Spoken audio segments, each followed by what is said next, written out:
யாரும் இயேசு நாமத்தினாலே வாழ்த்துகிறேன். இன்றைக்கு ஆண்டு தருகிற தீர்க்கதரிசன வார்த்தை 86ஆம் சங்கீதம் 1ஆம் வசனம். Psalm 86:1. கர்த்தாவே, உமது செவியை சாய்த்தி என் விண்ணப்பத்தை கேட்டருளும். நான் சிறுமையும் எளிமையுமானவன். நான் சிறுமையும் எளிமையுமானவன் அப்படிங்கிறது ஒரு தாழ்மையான ஒரு வார்த்தை. அப்பொழுது அவனோட ரெக்வஸ்ட் பண்ண முடியும், செவியை சாய்த்தி என் விண்ணப்பத்தை கேட்டருளும். இந்த ஒரு தாழ்மையான ஜெபம் அவசியம். நான் சிறுமையும் எளிமையுமானவன், என் விண்ணப்பத்தை கேட்டருளும், உங்களுடைய செவியை எனக்கு சாய்த்தருளும். நீங்க தான் கேட்டாலும் என் விண்ணப்பத்தை, யாரும் என் விண்ணப்பத்தை கேட்க மாட்டாங்க.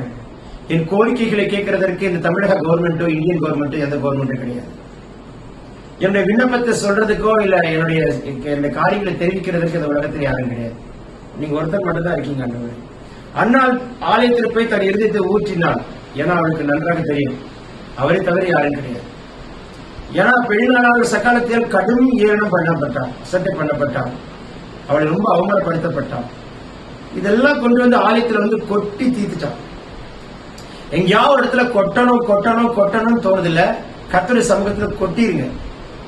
மனசுட்டு கொட்டணும்னு சொல்ற வாழ்க்கையில கர்த்தருடைய சமூகத்துல வந்து கொட்டிருங்கன்னு கர்த்தர் சொல்றாரு. மனம் விட்டு கொட்டி விடுங்கள், மணவாளன் உங்களோடு கூட இருந்து உங்களை ஆற்றி தேற்றி நீங்க என்னெல்லாம் காரியத்தை கொட்டு நீங்க அத்தனை கணக்கில் எடுத்து ஆசீர்வதிப்பார். அதற்கு செவிகளை சாய்ப்பார், விண்ணப்பத்தை கேட்பார். உங்களை தாழ்த்தி ஜெபிங்கள். நம்மை தாழ்த்தி ஜெபிப்போம். ஒரே ஒரு வார்த்தை சொல்லுங்க, நான் சிறுமையும் எளிமையுமானவன். இந்த ஆபீஸ்ல நான் ரொம்ப கஷ்டப்படுறேன், இந்த ஒர்க் லைஃப்ல ரொம்ப ஸ்ட்ரகிள் ஆகிறேன், என்ன ரொம்ப டார்ச்சர் பண்றாங்க, என்ன ரொம்ப ப்ராப்ளம் ஃபேஸ் பண்றேன், என் குடும்பத்தாரால் ரொம்ப அவமானப்படுறேன், என் மனைவி குடும்பத்தார், புருஷனுடைய குடும்பத்தாரால, என் உடன்பிறப்புகளால, நண்பர்களால, சுற்றி இருக்கிற எதிர் வீட்டுக்காரங்களால, பக்கத்து வீட்டுக்காரங்களால, தொழில காம்படிஷன்ல பயங்கரமா என்னை ஓர ஒதுக்குறாங்க, கார்னர் ஆக்குறாங்க, என் பேரை கெடுக்க பாக்குறாங்க, அவதூறுபடுத்துறாங்க.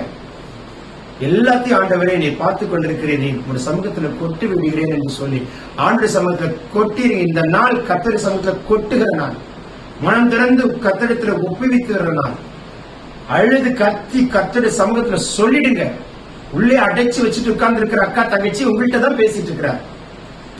கொட்டிருங்களேன். அப்புறம் பாருங்களேன், இன்னைக்கு நைட் படுக்கும் போது ரொம்ப சந்தோஷமா படுப்பீங்க, பயங்கர ரிலாக்ஸ்டா படுப்பீங்க. ஏன் ஒவ்வொரு நாளும் ஒரு ப்ரொஃபட்டிக் வேர்ட்ல பேசுறாருன்னா, ஒவ்வொரு நாளும் ஆட்சி தேற்றி கொண்டு வருகிறார், ஜெயிக்க வைக்கிறார், ஜெயிக்க வைக்கிறார், தோற்று போக விட மாட்டார். தலை குனிந்து போன இடத்துல கட்டி திரும்ப எழுப்புகிறார். உங்களை விலன் கொண்டு எழும்பு மகனே, திடன் கொண்டு எழும்பு மகனே, சோர்ந்திராதே, கர்த்தர் உன்னோடு கூட இருக்கிறார். அதே அண்ணாளுக்கு கர்த்தர் ஆசீர்வாதமான ஒரு பிள்ளை கொடுத்தார். கொஞ்சிருக்கலாம், முத்தமிட்டிருக்கலாம், அரவணைத்திருக்கலாம், மார்போடு சாய்த்திருக்கலாம், தனக்கென்று வைத்திருக்கலாம். பால் மறந்த பின்பு தியாகமே கொண்டது கொடுத்தார். கொடுத்துட்டு வீட்டுக்கு எப்படி போயிருப்பா? சிரிச்சுட்டா போயிருப்பா? பிள்ளைய பார்க்கணும் ஆசை இருக்கும்ல. ஒரு நாள் நீங்க பெத்த பிள்ளைய இன்னொருத்த கொடுத்துட்டு ஒரு நாள் உங்களால் உட்கார முடியுமா? என்னால உட்கார முடியுமா? வருஷத்துக்கு ஒரு முறை தான் அந்த பிள்ளைய பார்க்க போறா. எவ்வளவு மன அடக்கம் இருக்கும் பாருங்க. அந்த பிள்ளை ஆண் பிள்ளையை பெற்றெடுத்து பால் மறந்த பின்பு ஆழத்துல கொஞ்சம் விட்ட பிற்பாடு பிள்ளையை பார்க்க ஆசைப்பட்டாலா? பிள்ளையை கொஞ்சம் ஆசைப்பட்டாலா? பிள்ளைய முத்தமிட ஆசைப்பட்டாலா? பிள்ளை சாப்பிட்டுச்சா இல்லையா? தூங்கிச்சா இல்லையா? என்ன பண்ணுது?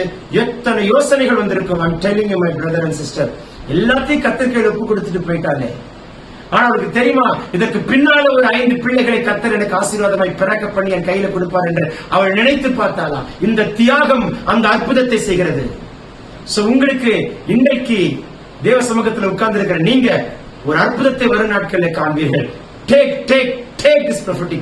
பிறந்த நாள் திருநாள் காண்கிறவர்களை கர்த்தர் ஆசீர்வதிப்பார். இயேசு நாமத்தில் வியாதியஸ்தர்களை கட்டளை கொடுக்கிறேன், பொல்லாத வியாதி சரத்து போ. Heal in Jesus' name. Amen, amen, amen. God bless you.